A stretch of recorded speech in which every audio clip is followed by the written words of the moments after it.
नमस्कार. सारंग रेसिपीमध्ये तुमचं सगळ्यांचं पुन्हा एकदा स्वागत आहे. आज आपण ना रेसिपीमध्ये कॉर्नचा उपमा म्हणजे मक्याचा उपमा कसा करायचा ना तो बघणार आहे. तुम्ही प्रसादासाठी किंवा नैवेद्यासाठी सुद्धा हा उपमा करू शकता, जर तुमच्याकडं अवेलेबल असतील तर. आत्ता मार्केटमध्ये खूप चांगले कॉर्न्स आलेले आहेत, त्यामुळे तुम्ही नक्की ट्राय करून बघा, तुम्हाला आवडेल. ह्यात आपण कांदा-बिंदा काही यूज करत नाही, त्यामुळे तुम्ही प्रसादासाठी, खिरापतीसाठी सुद्धा वापरू शकता. तर आता आपण साहित्य काय काय ते बघूया. इथे मी एक मक्याचं कणीस घेतलेलं आहे, ते दाणे सोलून घेतलेले आहेत मी. आता आपल्याला फोडणीसाठी मोहरी, जिरं, हळद, हिंग आणि मिरच्या आहेत ना, आपण ह्या कॉर्नबरोबर मिक्सरमधनं वाटणार आहे. काही काही जण हे किसून घेतात किसणीवरती, पण मी मिक्सरला करतो बारीक. आपण मिरच्या आणि कॉर्न एकत्र वाटणार आहे. कढीपत्ता घेतलेला आपण फोडणीसाठी, लिंबू घेतलेले आणि मीठ घेतलेले आणि चवीनुसार साखर घालायची. मी साखर सांगायचं विसरलेलं आहे, पण आपण साखर नंतर टाकणार आहे त्यात. तर आता आपण पहिल्यांदा काय करूया, हे कॉर्न आणि मिरची मिक्सरला बारीक असं वाटून घेऊया आपण.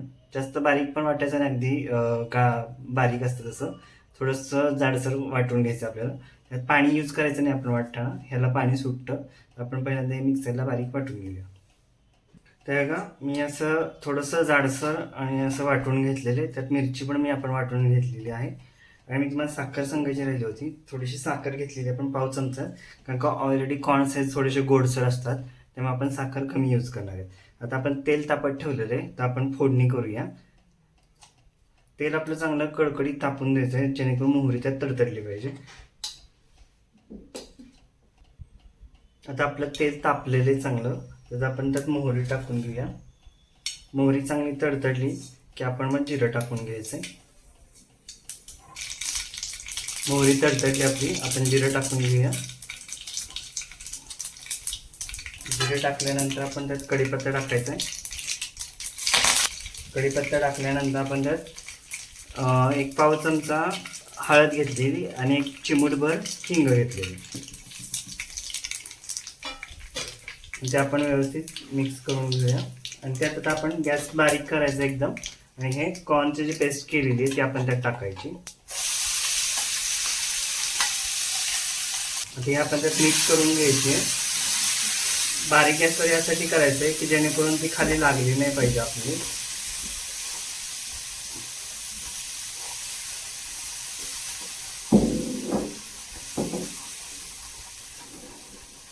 आता हा आपण कॉर्न उपमा जो आहे तो आपण एक 10 ते 15 मिनिटं बारीक फ्लेमवरती झाकण ठेवून ठेवून हलवत हलवत, म्हणजे मधनं त्याला सारखं आपण हलवायचं, ढवळायचे.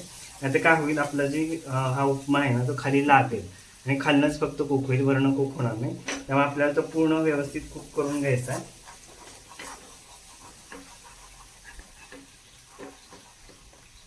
आता आपण त्यात मीठ घालून घेऊया, चवीनुसार, आवश्यकतेनुसार मीठ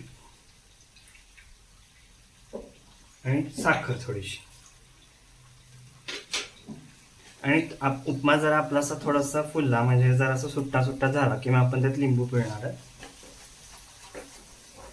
आता मी ह्याला काय करणार आहे, एक झाकण ठेवून वाफ काढणार आहे 1-2 मिनिटाची. हा आता अजून आपल्याला कुक झालेला नाही आहे उपमा, आपला अजून तसा व्यवस्थित फडफडीत होतो तसा होऊन द्यायचा आहे.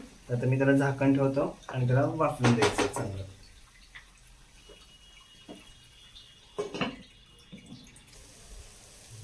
आता आपला उपमा बघा, मी 3-4 वाफा त्याला काढून घेतलेला आहे. तो बऱ्यापैकी सुट्टा झालेला आहे आपला, जास्त असं सुटसुटीत झालेला नाही आणि गिजगा पण झालेला नाही आहे. मऊसूद आपला झालेला आहे असा हा उपमा. तर आपण त्यात काय करायचं आहे, थोडंसं लिंबू पिळायचं आहे.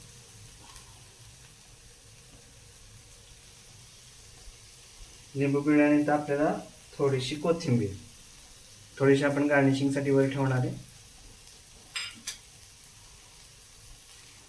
हे पण आपण सगळं मिक्स करून घेऊया व्यवस्थित. ह्यात जर तुम्हाला शेंगदाणे घालायचे असेल तुम्ही शेंगदाणे पण घालू शकता, तर शेंगदाणे अर्ध बुबडे वाटून भाजून ते टाकले तरी चालतील. आता आपला हा उपमा, कॉर्न उपमा खाण्यासाठी तयार आहे. तर आता आपण सर्व करूया डिशमध्ये.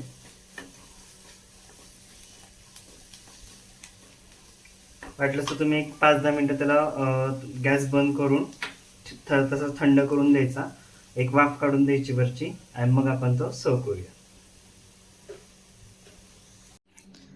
गरमागरम असा आपला कॉर्नचा उपमा म्हणजे मक्याचं उपीट खाण्यासाठी तयार आहे. खूप सोपी पद्धत आहे, झटपट होणारी आहे. तुमच्याकडे सगळ्या वस्तू घरातच असतात अवेलेबल, काही बाहेर आणायला लागत नाही. फक्त मक्याची कणसं तुमच्याकडे अवेलेबल असली की तुम्ही हा जरूर करू शकता. तुम्ही नक्की ट्राय करून बघा आणि मला कमेंट्समध्ये सांगा कसा झाला आहे तो. तुम्हाला आवडेल, मला वाटतं, फार आशा आहे की तुम्हाला ही रेसिपी खूप सोपी आणि कुणीही करू शकतं झटपट. तर जर तुम्हाला माझी ही कॉर्न उपम्याची रेसिपी जर आवडली असेल तर माझ्या रेसिपीला लाईक करा, माझ्या चॅनलला सबस्क्राईब करा. ज्यांनी अजूनही सबस्क्राईब केलं नाही त्यांनी माझ्या चॅनलला सबस्क्राईब करा प्लीज. आणि अशाच रेसिपी आपण बघत राहू पुढं. जर तुम्हाला ही रेसिपी आवडली असेल तर नक्की मला कमेंट्समध्ये सांगा ती कशी झाली ती. आणि आपण परत पुन्हा भेटू पुढच्या एका वेगळ्या रेसिपीबरोबर. धन्यवाद.